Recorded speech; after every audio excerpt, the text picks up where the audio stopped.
প্ৰথমে মই মোৰ ইউটিউব চেনেললৈ সকলোকে স্বাগতম জনাইছোঁ। চেনেলটো মই নতুনকৈ খুলিছোঁ, মানে উদ্দেশ্য এটাই যাতে নিজে অলপ পঢ়া শুনা কৰিব পাৰোঁ বা বিভিন্ন মানে অসমীয়াৰ কবিতাৰ আবৃত্তিৰ ক্ষেত্ৰত অলপ চেষ্টা এটা কৰি আছিলোঁ। আৰু অসমীয়া বিষয়ৰ UGC নেট পৰীক্ষাৰ প্ৰস্তুতিৰ কাৰণে মই মানে ভাবিলোঁ যে চেনেলটো খুলিলে ভাল হ'ব। তাৰোপৰি এতিয়া ডিচেম্বৰত যিটো টেট পৰীক্ষা হ'ব, হাইস্কুল টেট, সেই টেট পৰীক্ষাৰ কাৰণে মই অসমীয়াৰ যিটো চিলেবাছটো পাই ভাবিলোঁ ইয়াৰো যদি মই 2-এটা ভিডিঅ' দিব পাৰোঁ, যদি সঁহাৰি পাওঁ, তেতিয়াহ'লেহে মই পিছত আকৌ বনাম। প্ৰথমে এই ভিডিঅ'টো মই বনাই লৈছোঁ। ভিডিঅ'টোত অসমীয়াৰ চিলেবাছটোত আছে অসমীয়া সাহিত্যৰ ইতিহাস, আদি যুগত চৰ্যাপদ, মধ্যযুগত আছে মাধৱ কন্দলী, শংকৰদেৱ, মাধৱদেৱ, ৰাম সৰস্বতী আৰু ভট্টদেৱক, আৰু বৰ্তমান যুগত আছে চুটিগল্পত দিছে লক্ষ্মীনাথ বেজবৰুৱা, ছহিদ আব্দুল মালিক, মহিম বৰা, ভৱেন্দ্ৰনাথ শইকীয়া, সৌৰভ কুমাৰ চলিহা। তাৰপিছত আছে কবিতাৰ ছেকশ্যনটোত। কবিতাত আছে চন্দ্ৰকুমাৰ আগৰৱালা, অম্বিকাগিৰি ৰায়চৌধুৰী, দেৱকান্ত বৰুৱা, নিৰ্মল প্ৰভা বৰদলৈ, হীৰেণ ভট্টাচাৰ্য। আৰু আছে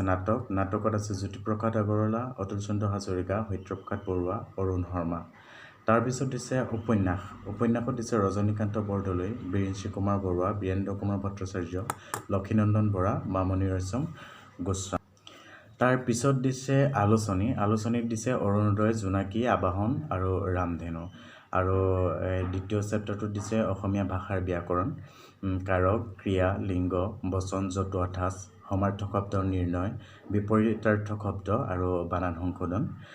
ইয়াত প্ৰসংগপুথি হিচাপে দিছে অসমীয়া ভাষাৰ সমীক্ষাত্মক ইতিবৃত্ত সত্যেন্দ্ৰনাথ শৰ্মাৰ, আৰু দিছে অসমীয়া ব্যাকৰণৰ মৌলিক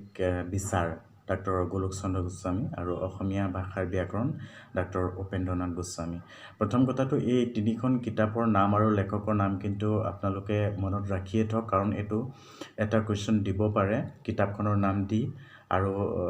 লেখকৰ নাম দি কোনটোৰ লগত মেটচিং হ'ব, সেইটো আপোনালোকৰ এই কুৱেশ্যনটো এটা আহিব পাৰে। এইটো এটা হ'ল। কিন্তু চিলেবাছটো মই চাইছোঁ, চিলেবাছটো বৰ বেছি টান নহয়। আপোনালোকে খুব সুন্দৰকৈ যদি নিয়াৰিকৈ গোটেই বস্তুখিনি চাই যায় এফালৰ পৰা, তেতিয়াহ'লে কিন্তু অতি ইজি হ'ব। গোটেই অসমীয়া চিলেবাছটো 50 নম্বৰ আছে বুলি মই গম পাইছোঁ। মই টেটৰ নাজানো, তাৰমানে মই টেট নিদিওঁ, কিন্তু মই যিহেতু অসমীয়াৰে ছাত্ৰ, গতিকে মই ভাবোঁ মোৰো অলপ পঢ়া শুনা হ'ব, আপোনালোককো মই কিবা এটা দিব পাৰিম, সেই উদ্দেশ্যেৰে মই আচলতে বনাইছোঁ। আৰু আপোনালোকৰ যদি সঁহাৰি পাওঁ, তেতিয়াহ'লে মই নেক্সট আকৌ ভিডিঅ' বনাম, নহ'লে মই নবনাওঁ। সেইকাৰণে মই প্ৰথম ভিডিঅ'টো বনাই ল'লোঁ। ইয়াতে আপোনালোকে এই দ্বিতীয় যিখিনি আছে আপোনালোকৰ বৰ্তমান যুগৰ পৰা যিখিনি আছে চুটিগল্প, কবিতা, নাটক আৰু উপন্যাস, এই গোটেইখিনিত আপোনালোকে এখন কিতাপ মই ছাজেষ্ট কৰিব বিচাৰিছোঁ। এখন ডিব্ৰুগড় ইউনিভাৰ্চিটিৰ স্নাতক মহলাৰ এখন কিতাপ আছিল, আধুনিক অসমীয়া সাহিত্যৰ পৰিচয় বুলি। এইখন সম্পাদনা কৰিছে দীপেন নাথে।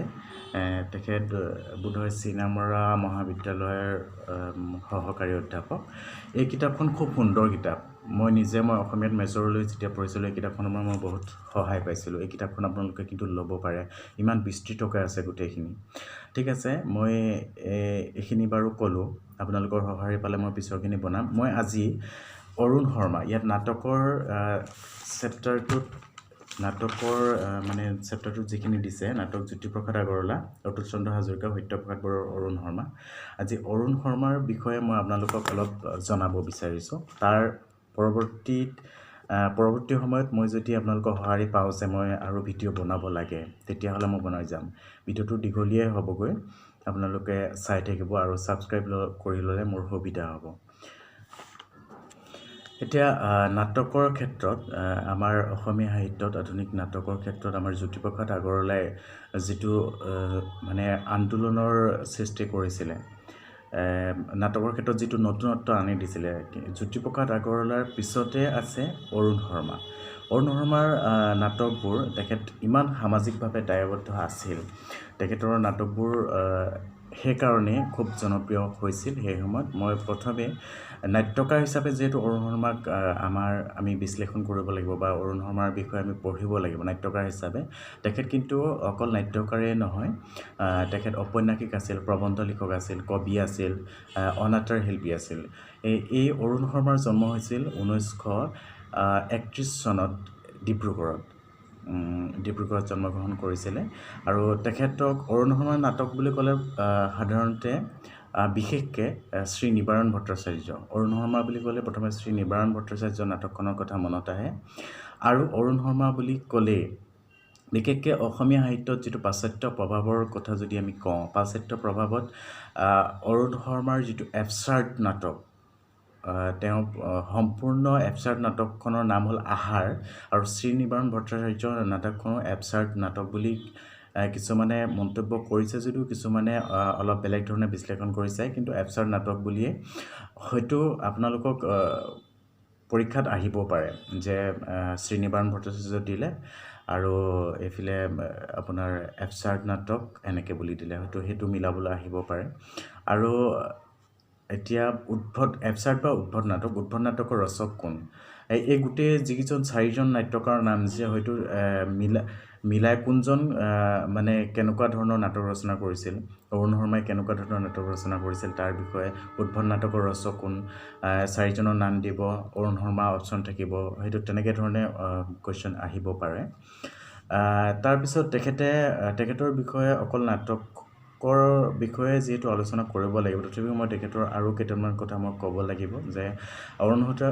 শৰ্মা ঔপন্যাসিক হিচাপে তেওঁ আশীৰ্বাদৰ ৰং উপন্যাসৰ বাবে সাহিত্য একাডেমী বঁটা পাইছিল 1997 সাহিত্য একাডেমী বঁটা পাইছিল আৰু তেখেতে 50খনৰো অধিক অনাটাৰ নাটক আৰু অনাটাৰ ৰূপক ৰচনা কৰিছিলে তেখেত 1954ত বৰ্তমান যিখন আছাম ট্ৰিবিউন কাকতৰ প্ৰুফ ৰিডাৰ হিচাপে কৰ্মজীৱনৰ পাতনি মেলিছিলে আৰু পাছত সহকাৰী সম্পাদক হিচাপে কাম কৰিছিলে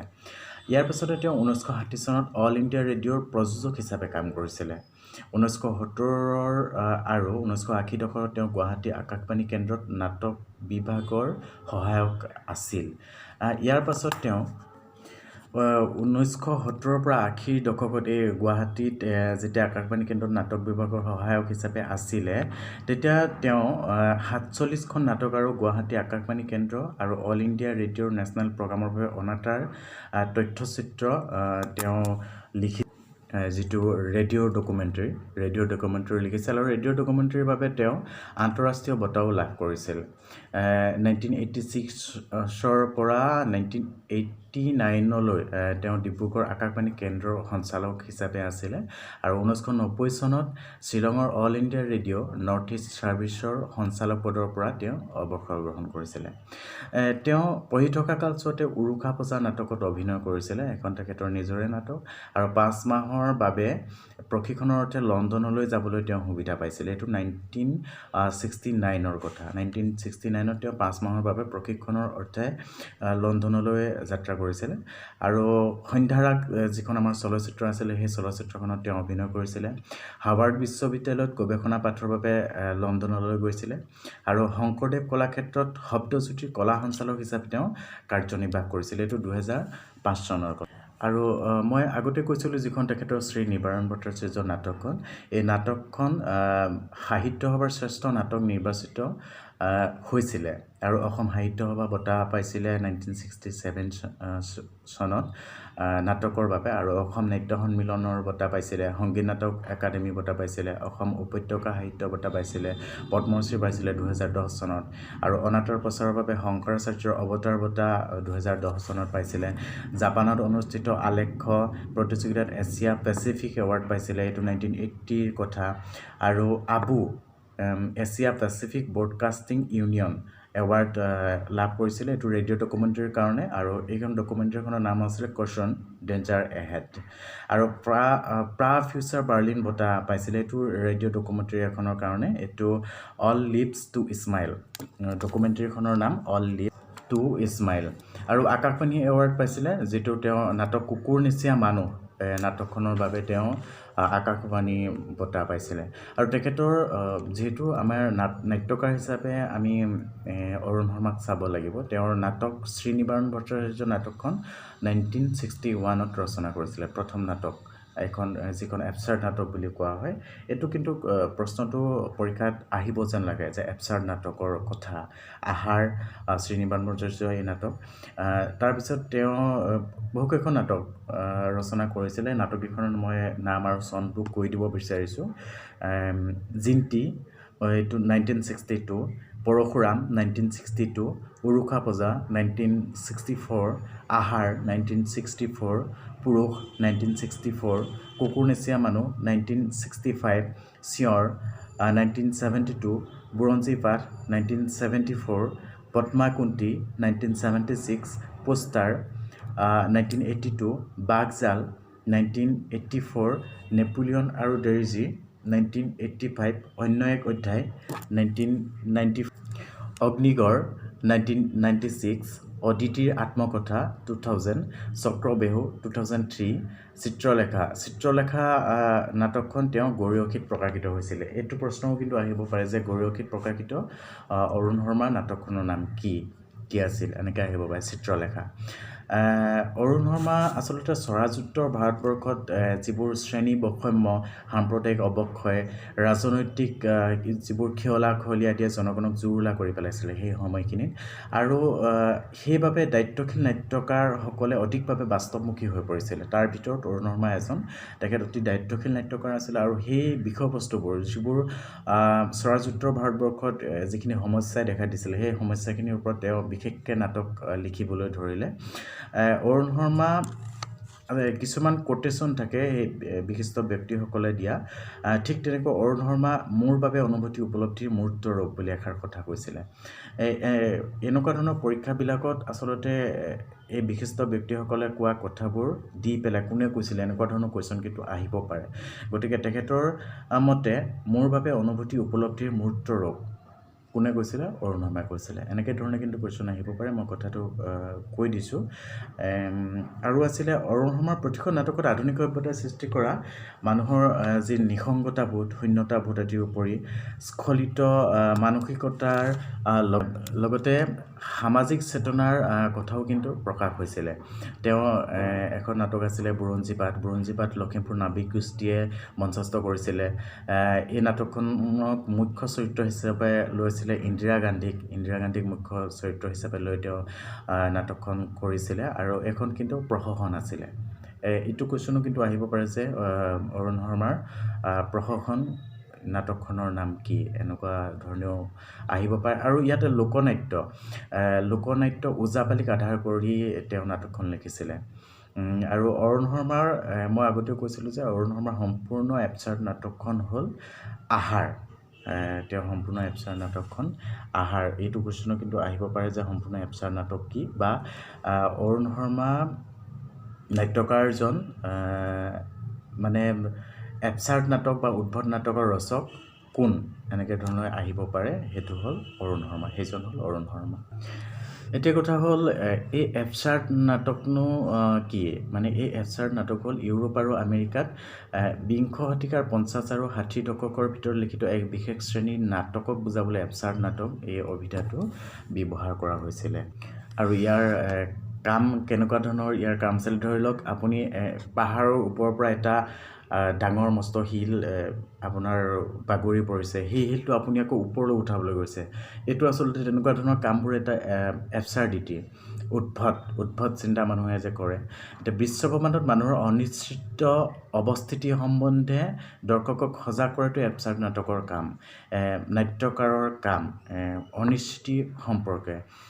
আৰু ইয়াত এই এবচাৰ্ড নাটকবিলাকত কি হয় চিত্ৰকল্পৰ সহায় লয় এইটো এবচাৰ্ড নাটকৰ সংলাপ সংগতিহীন বাক্যৰ সমষ্টি সংলাপ কোনো যুক্তি বা ধৰাবন্ধা ৰীতিৰ ওপৰত ভিত্তি কৰি ৰচনা কৰা নহয় অৰুণ শৰ্মাৰ শ্ৰীনিবাৰণ ভট্টাচাৰ্য নাটকখনে প্ৰথম এবচাৰ্ড নাটকৰ দুই এটা উপাদানৰ প্ৰয়োগহে লক্ষ্য কৰা যায় বুলি কিছুমানে কয় আৰু কিছুমানে ডাইৰেক্ট এখন যে এবচাৰ্ড নাটকৰ হয় এনেদৰেও কিন্তু ক'ব বিচাৰে আৰু এই আধুনিক ট্ৰেজেডিৰ লক্ষণযুক্ত এই শ্ৰীনিবাৰণ ভট্টাচাৰ্য মূলতঃ এখন অভিব্যঞ্জনাবাদী নাটকহে আৰু এই নাটকখনত পাশ্চাত্যৰ এজন নাট্যকাৰ ইউজিন আইনেস্কোৰ তেওঁ দ্য চেয়াৰ্ছ নাটকখনৰ ইয়াতে প্ৰভাৱ পৰিছে দ্য চেয়াৰ্ছ নাটকখনৰ নাম আৰু যিখন আহাৰ নাটকখনতো পাশ্চাত্যৰ এজন নাট্যকাৰ ছেমুৱেল বেকেট তেখেতৰ ৱেইটিং ফৰ গডো নাটকখনৰ ইয়াতে আহাৰ নাটকখনত প্ৰভাৱ পৰিছে গতিকে পৰীক্ষাৰ কাৰণে যিটো ডিচেম্বৰত হ'বলগীয়া পৰীক্ষাৰ কাৰণে অৰুণ শৰ্মাৰ বিষয়ে এইখিনি আচলতে যথেষ্ট যিহেতু তেওঁ নাট্যকাৰ হিচাপে চাব লাগে তেওঁৰ নাটককেইখনৰ নাম আৰু চন কেতিয়া লিখিছিলে বা কোনখন নাটকৰ বাবে কিবা এৱাৰ্ড পাইছিলে নেকি নাটকৰ বিষয়বস্তু কেনেকুৱা আছিল এইখিনিয়ে আচলতে যথেষ্ট মই ভাবোঁ এইখিনিয়ে আপোনালোকক যথেষ্টখিনি সহায় কৰিব কিন্তু ইয়াৰ উপৰিও যদি গোটেই নাটককেইখনৰ এনালাইচিছো যদি কৰিব লগা হয় মই কৰিবলৈ চেষ্টা কৰিম আপোনালোকক জনাবলৈ চেষ্টা কৰিম কিন্তু আপোনালোকৰ মন্তব্যৰ ওপৰত নিৰ্ভৰ কৰিব যে মই পিছলৈ আৰু কৰিম নে নকৰিম আপোনালোকৰ সুবিধাৰ কাৰণে মই ভিডিঅ'টো বনাইছোঁ যদি আপোনালোকে মন্তব্য কৰে যে মই আৰু পিছৰখিনিও মই কৰিব লাগে তেতিয়াহ'লে মই কিন্তু ভিডিঅ' বনাই যাম আৰু গোটেই কণ্টেণ্টখিনি মই সামৰি ল'ম অসমীয়াৰ বিষয় যিখিনি ইয়াতে দিছে তেওঁলোকে নাটক কবিতা চৰ্যাপদৰ পৰা আদি যুগৰ পৰা বৰ্তমানলৈকে যিখিনি দিছে গোটেইখিনি ভৰাই পেলাই মই প্ৰত্যেকৰে মানে এটা এটাকৈ মই ভিডিঅ' বনাই আপোনালোকক দিবলৈ চেষ্টা কৰিম আশা কৰোঁ আপোনালোকে উপকৃত হ'ব আৰু যদি ভিডিঅ'টো আপোনালোকক মানে সহায় কৰিব বুলি ভাবে তেতিয়াহ'লে লাইক কমেণ্ট আৰু শ্বেয়াৰ কৰি দিব যাতে মই উৎসাহ পাওঁ আৰু পিছলৈ ভিডিঅ' বনাবলৈ মোৰ মূল উদ্দেশ্য কি মই নিজেও যাতে অলপ পঢ়া শুনা কৰি থাকিব পাৰোঁ সেইকাৰণেই মই আচলতে এই পন্থাটো মই হাতত লৈছোঁ যাতে মোৰ নিজৰো সুবিধা হয় আৰু আপোনালোককো মই ক'ব পাৰোঁ আৰু আপোনালোকৰ কমেণ্টৰ দ্বাৰাও মই দুই এটা কথা যাতে শিকিব পাৰোঁ আজিলৈ ইমানতে ধন্যবাদ জনাইছোঁ